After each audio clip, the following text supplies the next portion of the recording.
Good morning, everybody. My name is Emanuel Wilson, and today we'll be talking about the issues and the important checklists for a IEP. Things that you need to make sure you have before, during, and after an IEP, and what to do during an IEP. The first thing you need to make sure you do is send home a meeting notice within a 30 days notice. The reason for that being, if you don't do that, which is the issue, if you don't send home a meeting notice within 30 days, it doesn't give enough time frame for the parent to respond, for the parent to confirm the dates, and for them to be available for the dates.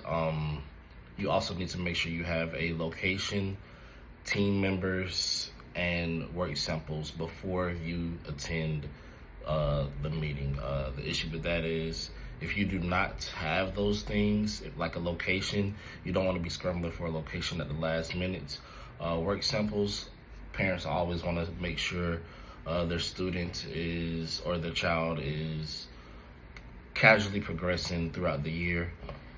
And we're going to go ahead and get started with what you need during the IEP. So the very first thing is the present levels. The present levels is where your kid is currently. It's a tab for the present levels when you're conducting an IEP. For you to come up with goals for whatever area they struggle in, whether if it's for math, reading, science, or social studies. You can put in MAP, you can put in work, you can put in MAP scores, you can put in Georgia milestones, you can put in how they're currently performing in that class, whether if it's math, reading, science, or social studies, and you can put in a goal for what you want them to accomplish. So if a student is struggling with, let's say, multi-step multiplication problems, you can put that in the present levels, and then for the goal, you can say this student will answer 4 out of 5 questions correctly with at least 80% accuracy when dealing with multi-step multiplication. So that is the one thing that you need for your checklist during the meeting. The next thing is parental input. You always want to make sure your parent is feeling engaged. You want to make sure that they feel heard. So you want to ask them, hey, constantly, do you have any questions, comments, or concerns? And you make sure you jot those notes down in the others tab. The next part is the student academic development and functional strengths. This is where you're putting if the student has basic reading and writing skills, basic math skills, if they can write in complete sentences or paragraph format, if they can navigate around the school without any help or guidance, and how they do when it comes to operating with different teachers and their classroom procedures and modifications. Also in the others tab, you're going to put if the student is currently taking any medication for anything at all, any type of medication, OHI, ADHD, things like that. You always want to make sure you have every single thing documented. If you do not have things documented, other teachers saw the issue. If you do not have other things documented, other teachers won't know what's going on or the reason why a student may act the way they act. So it's always important to make sure everything is documented. Moving on to the transition. The transition is I think is one of the major parts of the IEP, is to see if the student is ready from transition between high school and college. The main things that go into these transitions are post-secondary goals. You always want to make sure you jot down that you met with the student and gave them an interview, asking them if they want to go to college for a 2-year, 4-year, what they like to do in their free time, what college they like to go to, what they want to do after college, what they want to do after high school, and their current academic strengths that they feel like they possess. Moving on to state testing. The state testing part is for if the student is taking any current Georgia milestones for math, reading, or math, language arts, social studies, or science. You want to make sure you have that.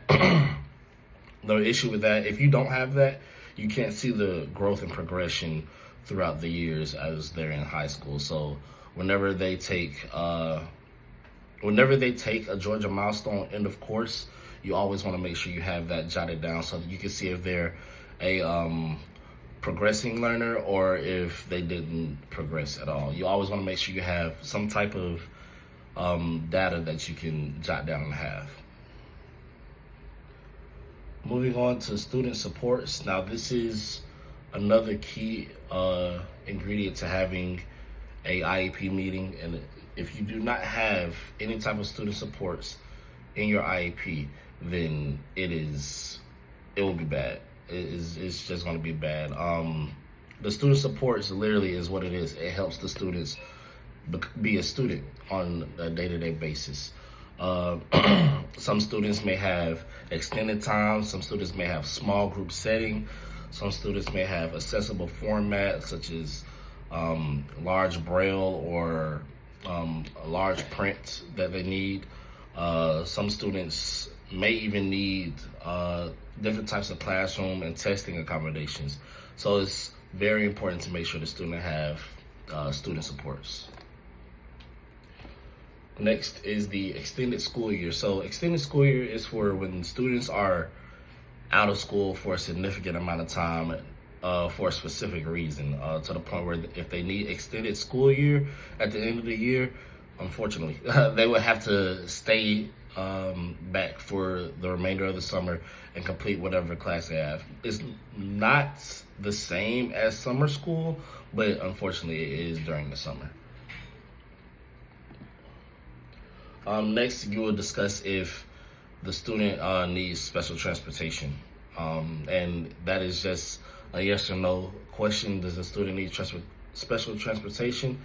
And you will answer that question. Now the services. The services tell you what the student needs in the classroom. So the different types of services that are offered are collaborative, consultative, co-teaching, home instruction, hospital homebound,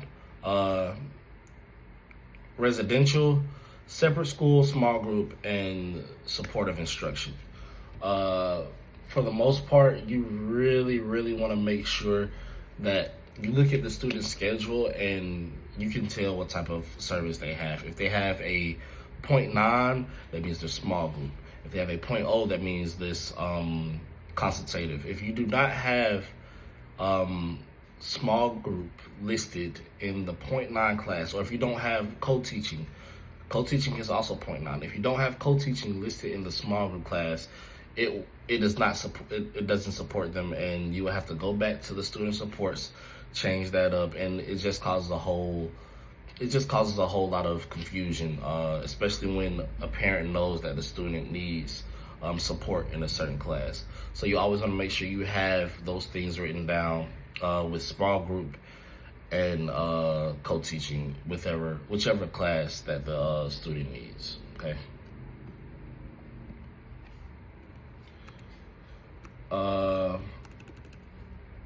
After that, you will ask the parents if they have any questions, comments, or concerns.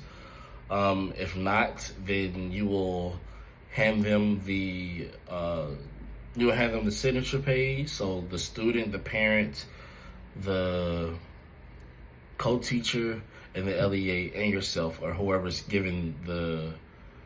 conducting the meeting, we all have to make sure that they sign that paper. And then you'll upload all the documents into the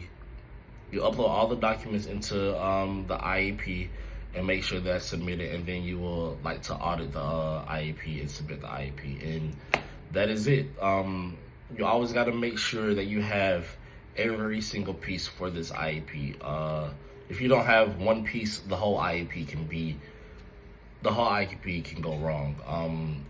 It's always very good to make sure that you explain everything clearly to the parent, make sure the parent is satisfied and heard, and then even periodically you can ask the student what will help you better in the day-to-day classroom that will help you become a better student than what you already are. So yeah, that is my podcast. That is the end of this podcast. I hope you enjoy. Thank you.